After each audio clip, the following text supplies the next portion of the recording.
Hello, hi guys! Magandang gabi sa inyo lahat. This is Chin from Asgari Channel, a faith healer o Zamata reader. So ngayong gabing to, tingnan natin ang nagsasabihin sa inyo ng ating mga gabay. This is weekly gabay for the month of November 24 hanggang November 30 for the sign of Taurus. So Taurus, welcome to my channel. Ano kayang messages, advices, at spirit guides ang ating masasaga for today's video? Kanina naman kayang energy or kaganapan sa buhay ng mga Taurus signs ang ating mahagilap. So guys, this reading is a journey din lamang, hindi lahat makaka-resonate. Kunin lamang po makaka-relate sa inyo and comment down below kung kaninong energy ang ating nasagap. And of course, don't forget to like and subscribe my channel and notification bell for more videos update. And of course, maraming salamat po sa mga walang sawang pagsuporta sa aking channel, lalong-lalo na hindi nag-skip ng ads. Naway pagpalain po kayo ng Diyos at may kapal, siksik digdig dago umapaw na biyaya ang manumbalik sa inyo. Kumapit-kapit ka dahil ito namin sa'yo ng ating mga gabay. Angel Spirit Messages giving information for the sign of Taurus. So, ano magiging pasabog na naman sa'yo ngayon, no? Ngayong linggong to, tingnan natin ano magiging eksena mo. Angel Spirit Guide giving information for the sign of Taurus. And of course, there's Page of Pentacles. Wow! An investment or something manifestation, financial opportunities or something information na magdadala sa'yo ng desires into reality, no? May mga bagay na matutupad ka, may mga bagay na makukuha ka, ganon. Manifestation. And of course, there's an Eight of Cups. So, there's a let go. And of course, there's an abandonment or something na kailangan mo, or walking away, something, ganon. So, sinasabi sa'yo dito, kailangan mo nang i-let go and mag-move on, no? And there's a disappointment. Parang na-disappoint ka or something na parang nagkaroon ng, di ba, panghihinayang. There's a Five of Cups, di ba? Kumbaga, meron ditong dapat mong iwasan, no? Para hindi mangyari yung gantong eksena. Nagkaroon ng disappointment, rejections, no? And you need to moving on, no?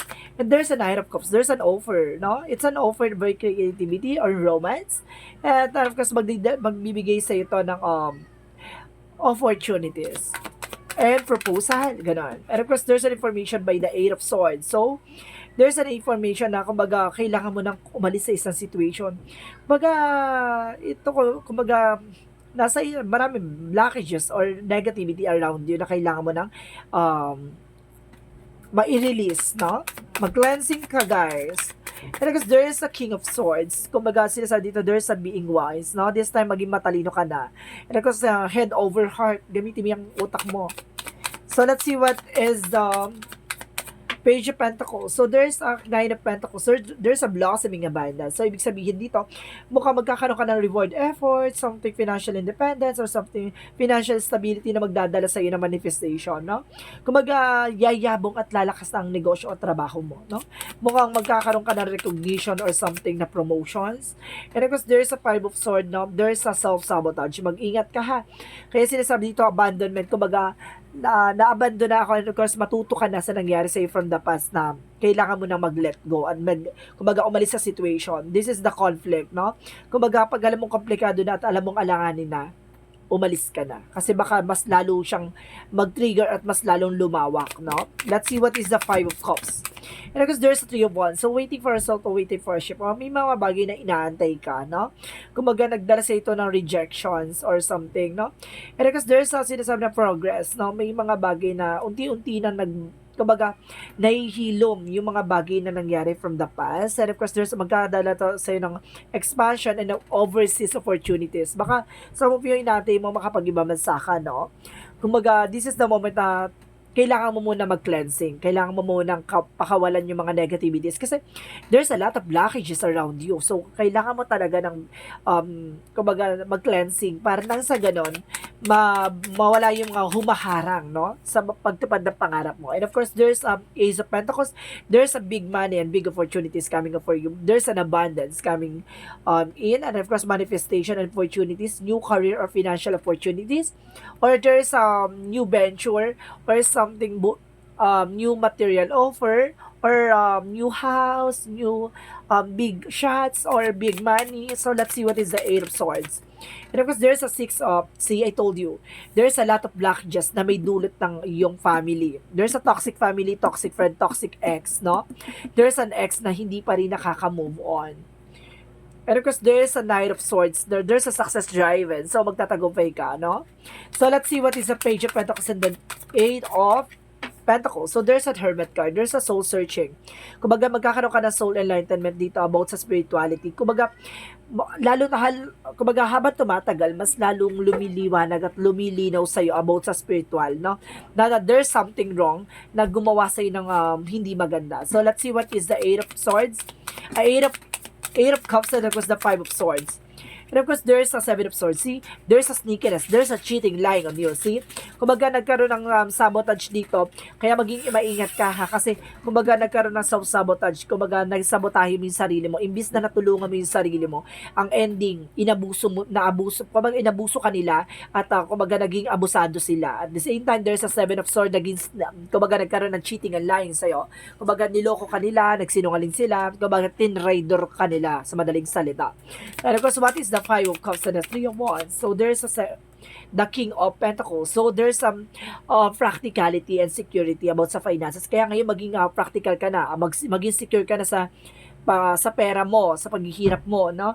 Na hindi sa lahat ng oras, hindi na sa lahat ng panahon, no? Ibibigay mo sa kanila kasi kumbaga tumatanda ka, nagbabago na yung ano mo, kumbaga hindi sa lahat ng oras malakas ka, tandaan mo yan. So kailangan mo na mag-ipon, magtabi, nang sa gano'n na kumbaga magsasucess ka in the near future. What is the King of Cups and the Ace of Pentacles? And of course, there's Queen of Wands. So there's kumbaga there's a confidence. So kailangan magkaroon ka ng confidence sa sarili mo na, 'di ba? Kumbaga sasagan at magkakaroon ka ng magandang opportunity dito. At mag-focus ka sa business, sa trabaho, gano'n. And of course, sinasabi dito, there's a Queen of Cups, there's a mother figure. Kumbaga, meron tao talaga dito na, di ba, nang nagdulot sa'yo ng talagang paghihirap, no? Talagang ginawang ka talagang parang tinali ka sa isang situation na hindi ka makagalaw. Ganun ang ginawa sa itong tao na to. So, there's an ex, so there's a family, toxic family na gumawa sa'yo ng hindi maganda. And of course, sinasabi sa'yo dito, magkakaroon ka na raw ng healing. Let's see what is the King of Swords and the Knight of Swords. So, there's a Knight of Pentacles. So, there's a security. So, kumbaga magkaroon ka ng security sa mga pinaghirapan mo. And of course, there's a slow and steady, no? Panatiliing kalmado. Hindi mo kailangan maging padalos-dalos sa lahat ng desisyon. So, let's see what is additional messages. And of course, there's a Chariot card. So, taking action. So, ibig sabihin nito may pagkilos, may paggalaw na. There's a two joining forces na may progression na, may pagbabago na. And of course, sinasabi sa'yo dito na kailangan may determinations, no?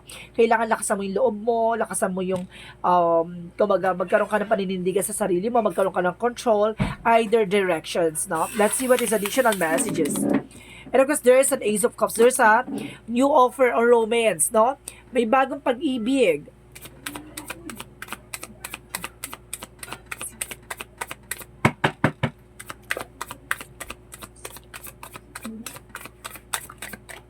So, there is a Knight of Wands. Knight of Wands. So, there's a slow and steady, no? Kumbaga, maging mahinahon ka at wag kang mag-give up sa, and also you're energetic, no? Kumbaga talagang hindi maalis sa'yo talaga yung pala desisyon, no? Kasi there's a fearless, talagang wala kang pinapangambahan, no? Parang ura-ura na talaga to. Additional messages. And then let's see, what is the additional messages for Taurus? Because there's a Ten of Pentacles. Wow! Long-term success and long-term investment. May pangmatagalan dito and solid foundation na magdadala sa'yo ng judgment. Parang sinasabi dito, there's a rebirth and new phase. Pasabog. Bagong simula. Bagong pagbabago. Diba? So, let's see what is the Love Oracle card. Gama.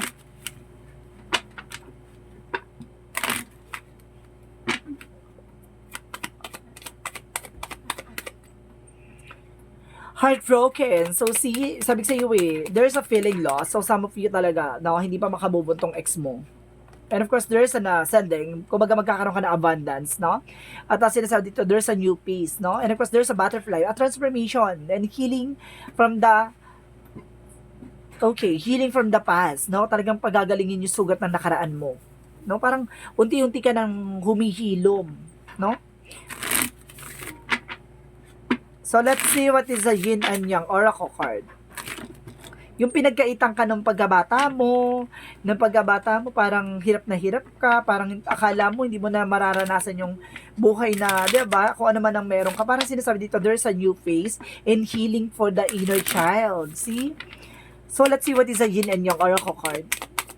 And of course, sinasabi dito, there's a integration union. So, talagang meron kayong pinagkatagpo talaga, no? And there's a deceptions, no? Kumbaga, meron ditong, kumbaga, temptation, no? Mag-iwas ka dito sa mga, tukso. And of course, there's a self-care, no? Alagaan mo yung sarili mo. A nurturer. Pagdating sa compassion ka talaga, no? So, let's see what is the magical fairy messages. What is the magical fairy messages? There's an walking away. I told you. So, kailangan mo talaga magpakalayo-layo, no? Leave the unhealthy situation. See? Kailangan mo pakawalan yung hindi magandang sitwasyon. And enjoy the new doors and open as a result. See? May bagong resulta. Magkakaroon ng bagong resulta at magbagong simula na magbibigay sa'yo ng magandang eksena. So, kailangan mo talaga ng magpakalayo-layo. At kumbaga, kailangan mo talagang umalis, no, sa mga bagay or sitwasyon na alam mong hindi nakatulong sa'yo, bagkos nakasama sa'yo. So, let's see what is additional messages for angel spirit guides. And of course, guys, there's a courage, no? Sinasabi dito, the inner strength and to face the fear and confidence. See? Alisin mo yung takot at pangamba mo. Diba? Kapalan mo yung pes mo dito, T. And of course, sinasabi dito, there's a change, no? Baguhin, no? Kumbaga, or mababago, no? There's a change. Kumbaga, I understand that nothing can grow or evolve without movement. See? Hindi ka magbabago kung hindi ka magtitake ng action. And of course, there's a service. So, some of you kumbaga, there's a public servant or tumutulong ka sa tao. Diba? Kumbaga, mabusila kang puso mo, ganun. There's a change, cleansing. I told you, di ba? Sinabi ko on the first place pa lang, kailangan nyo ng cleansing. Di ba? Cleansing and clarify. Kumbaga maliliwanagan ka sa lahat na nangyari sa'yo. So, kung this is your reading, guys, kung naka-resonate ka dito at tumugma sa'yo, galingan mo, mag-cleansing ka, protectionan mo yung grounds mo, protectionan mo yung finances mo, and be mature enough. And there's a support, no?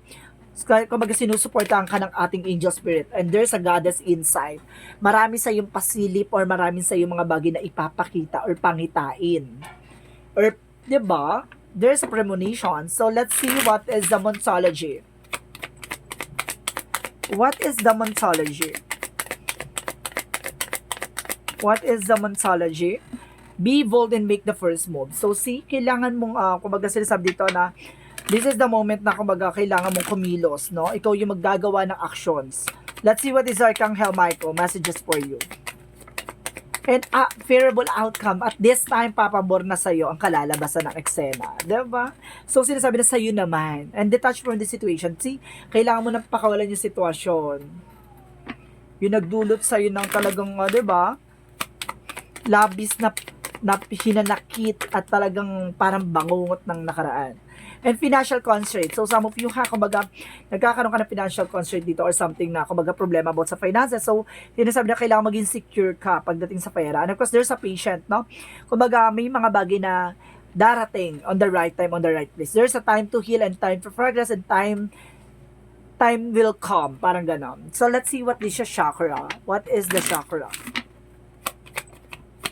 Let's see what is the chakra. There's a release. Diba? Kailangan mong pakawalan, kailangan mong alisin, kailangan mong burahin. And there's a vanity. Iwasan mo to yung mga walang kabuluhan.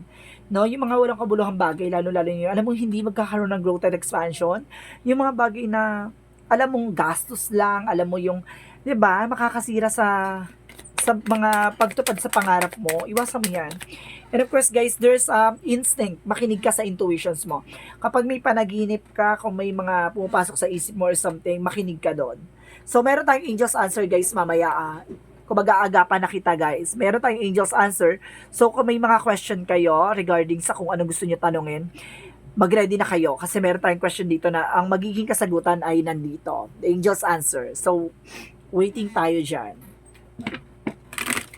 Basta maganda na kayo, ha? Angel Spirit Guide, please give me information.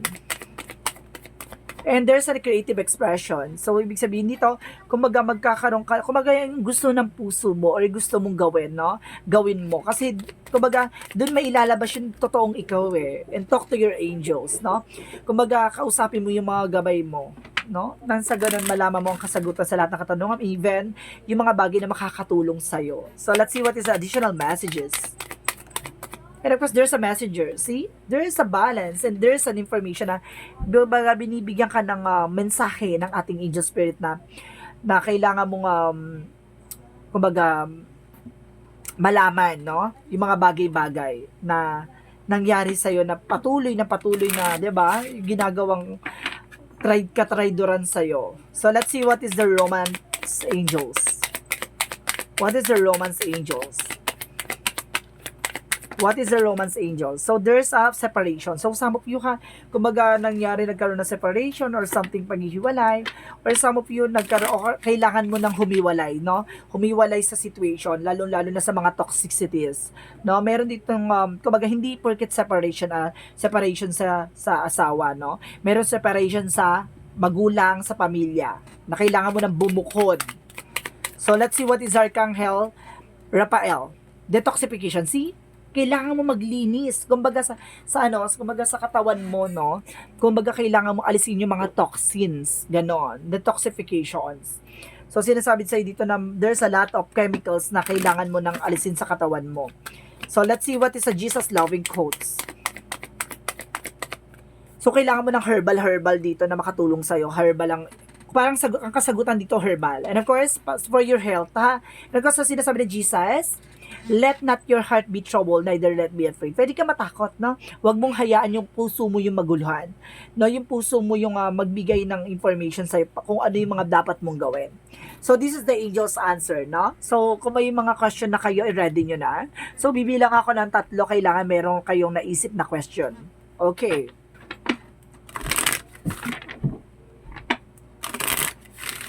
One, 2,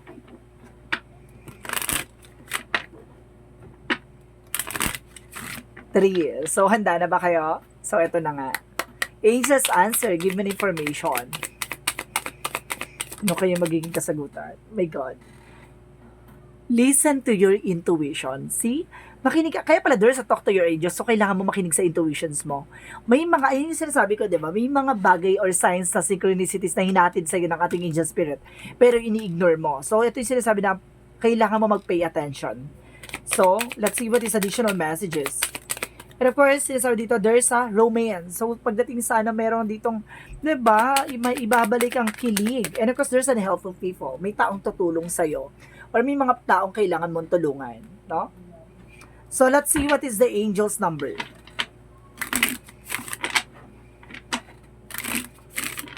What is the angel's number? Oh my God! There's an 8880. Yung pasabog ka talaga. Oh my God! Oh my God! Last week, alam ko 888 din yung labas sa'yo. Tapos there's an 888. So, there's a big money coming. Tapos may Ace of Pentacles ka talaga dito, T. Oh my God! Naku, naluloko ako sa'yo, Taurus, ha? Puro kayamanan yung lumalabas sa'yo, pero kailangan mo lang talagang alisin yung mga negative or nagdadala na negative. Alam mo, Scorpio, ang lakas ng energy na sa some of Scorpio ay yayaman, no? Some of Scorpio talaga ay kumbaga gaganda ang buhay. Ang nakakahadlang lang yung pamilya. There's a toxic family, no? Or toxic relatives. Yun yung nakakahadlang ng pag-angat ng mga Taurus, no? Let's see. As you focus on all the wonderful things that surrounds you, you're clearing the path for more positive energy to flow into all areas of your life and creating a palace for abundance. See, talagang meron kang kasaganahan na talagang nasa line mo talaga na magkakaroon ka ng kasaganahan at kayamanan. No? Kaya maghanda ka na this time.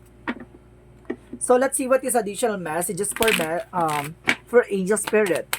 Messages of life. The path of the light. So, parang sinasabi dito na, parang 'di ba? Parang nakikita dito ito yung way. way yan ni God, no? Daan yan. Tapos magkikita mo yung kaliwanagan. Kumbaga, maraming struggles or maraming mga problema kang tatahakit or there's a steps na kumbaga may pagdadaanan ka. Pero after the road, there's a light, no? Kumbaga, alam mo yung nasa tamang landasin ka na unti-unting matutupad yung mga pangarap mo.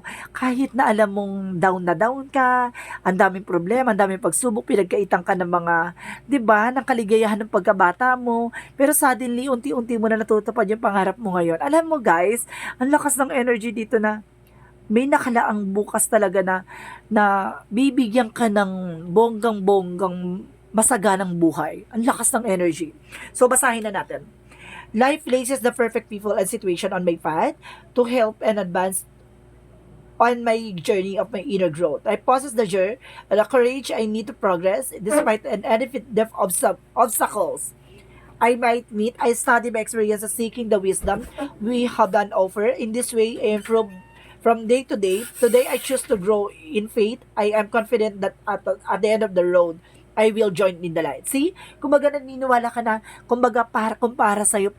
Kumbaga, naniniwala ka na step by step na there's a process and progress. Doon ka na, ang galing, kumbaga ngayon nauunawaan mo na about sa spirituality na may mga times talaga na kumbaga may delays or something cancellation that because of may taong or may situation na ibibigay si God kasi kumbaga inaalis ka lang sa mga possibilities na hindi makakabuti sa'yo.